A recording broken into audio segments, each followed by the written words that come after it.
त्या बिजूकाची रहस्यमय हसी पाहून मारुतीराव आणि शंकरराव एक दुसऱ्याकडे बघायला लागले. जास्त विचार करू नको. मी तुला धनवान बनायचा एक अवसर देतोय आणि तुम्ही दोघं एकमेकांच्या चेहऱ्याकडे बघत आहात. काय तुम्हाला हे आयुष्य आवडतं ज्यात तुमच्या कुटुंबाला कधी कधी रात्रीचं जेवण पण नशिबी येत नाही? पण तू आम्हाला धनवान कसा बनवू शकतो? तुम्हा दोघांना मला सांगितलेल्या जागेवर जावं लागेल आणि तिथनं एक किमती वस्तू उचलून मला आणून द्यावी लागेल.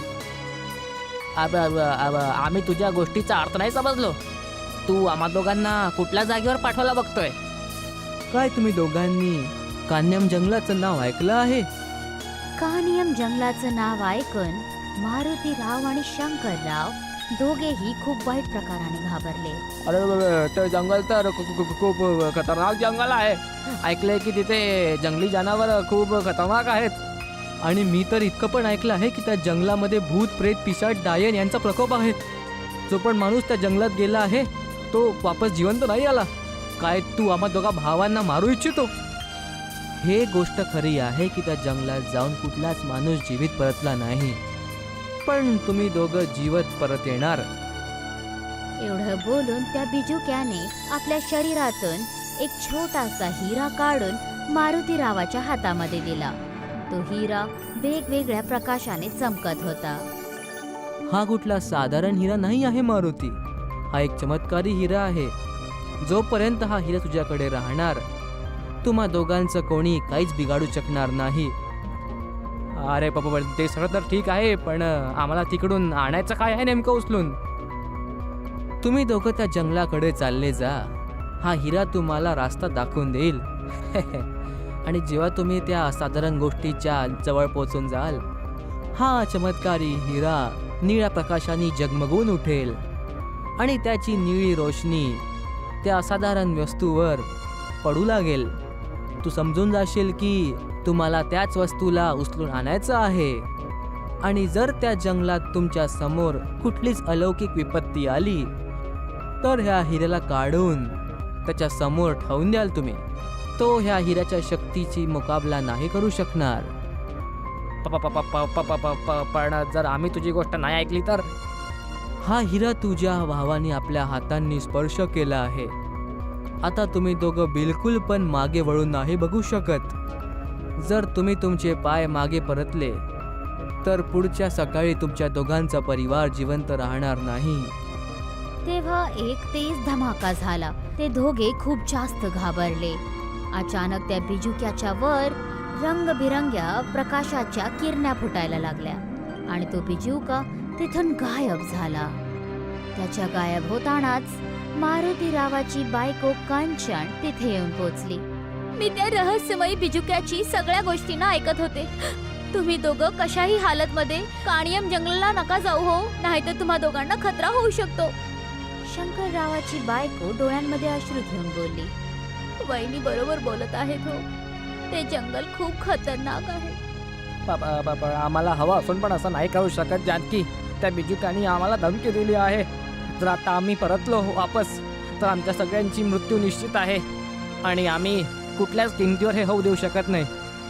शंकर बरोबर बोलतोय जानकी, आम्हाला जाऊ दे. जर तुला काही करायचंच आहे तर आमच्या दोघांचं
आपल्याला कसं पण सकाळपर्यंत त्या किमती वस्तूला घेऊन यायचंच आहे.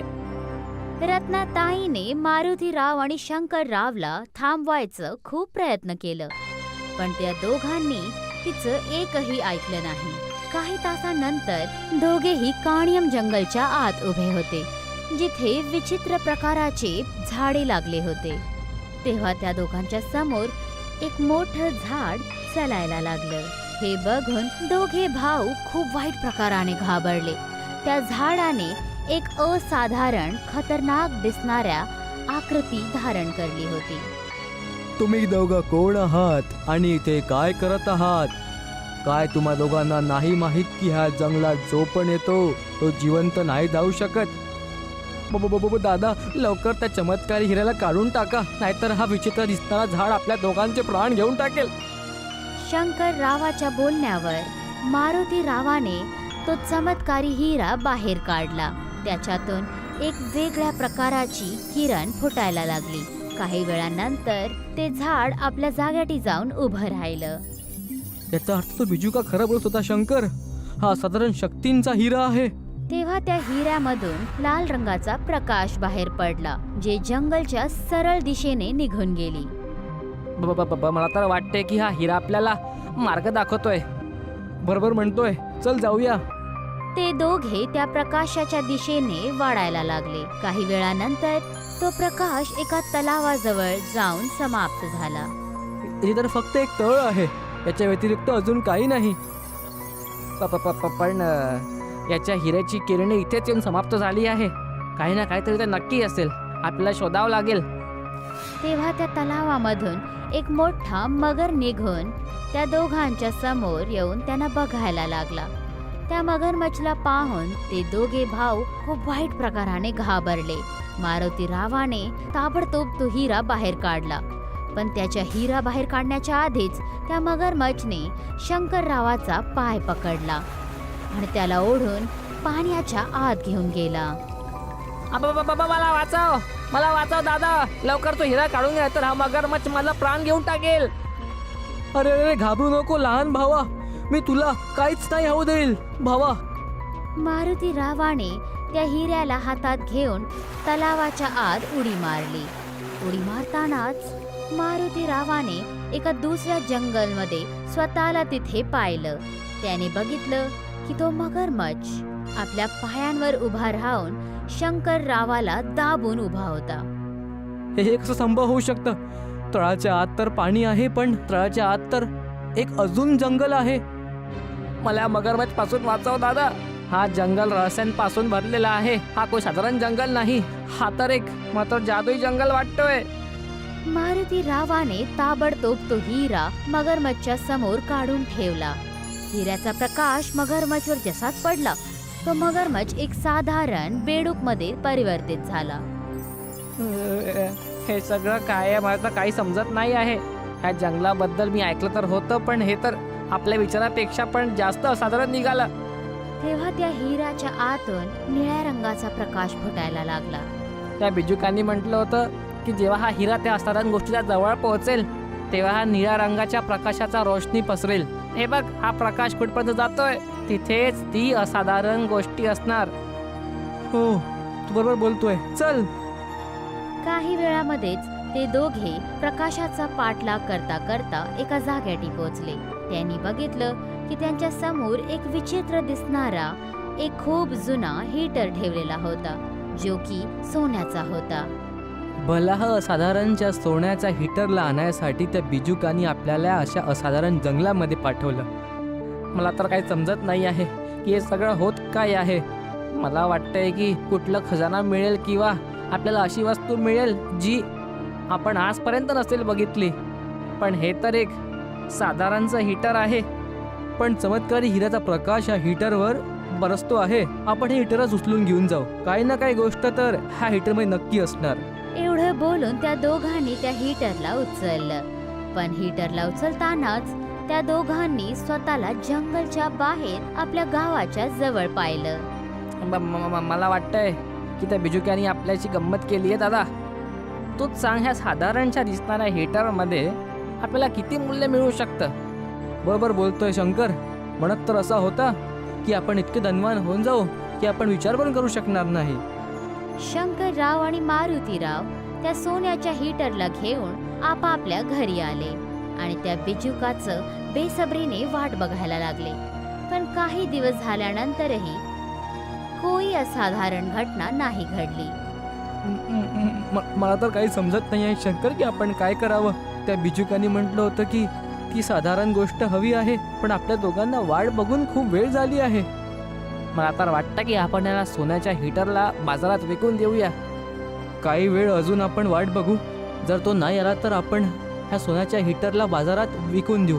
आणि तसं पण सर्दी पण खूप जास्त आहे. जर आपण ह्या सोन्याच्या हीटरला आपल्या रोजच्या कामामध्ये वापरलं तर यानी घरचंच पाणी गरम करूया, काहीतर कामी येईल. 2 दिवस झाले सर्दीमुळे मी आंघोळ पण केली नाही आहे. चल आज गरम पाण्याने आंघोळ करूया. शंकररावाने एका बादलीमध्ये पाणी भरून त्या हीटरला पाण्याच्या आत ठेवलं. पण बघताच बघता ते पूर्ण पाणी सोन्याचं बनलं. शंकरराव ओरडताना बोलला. अरे दादा इकडे ये. त्याची आवाज ऐकून तो ताबडतोब तिथे पोचला आणि बोलला. अरे काय झालं भावा, इतका ओरडतो का आहेस? त्या बिजुकाने खरं बोललो होतं दादा. हा तर वास्तवमध्ये एक असाधारण वस्तू निघाली आणि चमत्कारी पण. हे बघ, हे पूर्ण पाणी सोन्याचं बनून गेलं. मारुतीरावाने जसंच पाण्याला बघितलं तर त्याचे डोळे हैराणीने मोठी मोठी झाली. तू बिलकुल ठीक बोलतोय शंकर. हे पाणीचं सोन्याचं झालं. याचा अर्थ हा झाला की सोन्याच्या हीटरला आपण कुठल्या पण पाण्यात टाकू ते सोन्याचं बनून जाईल. आपल्या घराच्या बाजूला एक छोटासा तळ आहे. आपण जर त्या हीटरला त्या पाण्यात टाकून बघितलं तर. ते दोघे भाऊ हीटरला घेऊन त्या छोट्याशा तलावाजवळ पोचले. जसंच त्या दोघांनी त्या हीटरला त्या तलावामध्ये घातलं, बघताच बघता पूर्ण तलाव सोन्याचा बनला.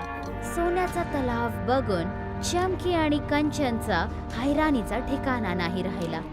अरे, तो बिजुका तर आपल्यासाठी वरदान निघाला. त्याने जे आपल्याला म्हटलं होतं ते करून दाखवलं. बघताच बघता आपण लोक खूप धनवान होऊन जाईल, अपार संपत्तीचे मालिक. पण आपण बहुतेक एक वस्तूला विसरत आहोत. त्या बिजुक्याने आपल्याला म्हटलेलं होतं की त्याला ती असाधारण आणि अलौकिक वस्तू त्याला पाहिजे. ह्याआधी की तो बिजुका आमच्याकडून ती किमती वस्तू मागण्यासाठी येऊ. आपल्याला अधिक से अधिक सोनं एकत्रित करायला पाहिजे. अरे पहिल्यांदा तू पत्याची गोष्ट बोलली चनकी. मी तर तुला मूर्ख आणि सरळ साधी बोळी समजत होतो, पण तुझ्या डोक्याचा तर उत्तरच नाही.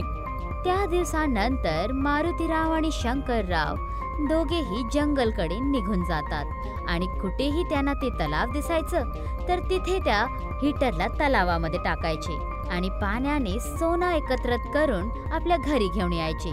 बघताच बघता ते दोघं अथाह संपत्तीचे मालक बनले. काहीच महिन्यानंतर त्या दोघांची कोठी आवलापूर गावामध्ये चमकायला लागली. मारुतीराव आणि शंकररावाचं कुटुंब आता आवलापूर गावाचं सगळ्यात श्रीमंत आणि रईस परिवार मानलं जायला लागलं. गावाचा प्रत्येक माणूस त्या दोघांकडून खूप सन्मानाने बोलायचा. एक दिवस मारुतीराव आपल्या हवेलीमध्ये झोपत होता, पण सकाळी जेव्हा तो झोपून उठला तर त्याची बायको कंचन हवेलीमधून गायब होती. शंकर, शंकर, लवकर ये. अरे दादा काय झालं? तुम्ही इतके चिंतित का वाटत आहे? अरे काय तू आपल्या वहिनीला बघितलंस? नाहीतर मी पुन्हा होलीचा एक एक चप्पा छान मारला, पण तुझी वहिनी नाही मिळाली कुठे.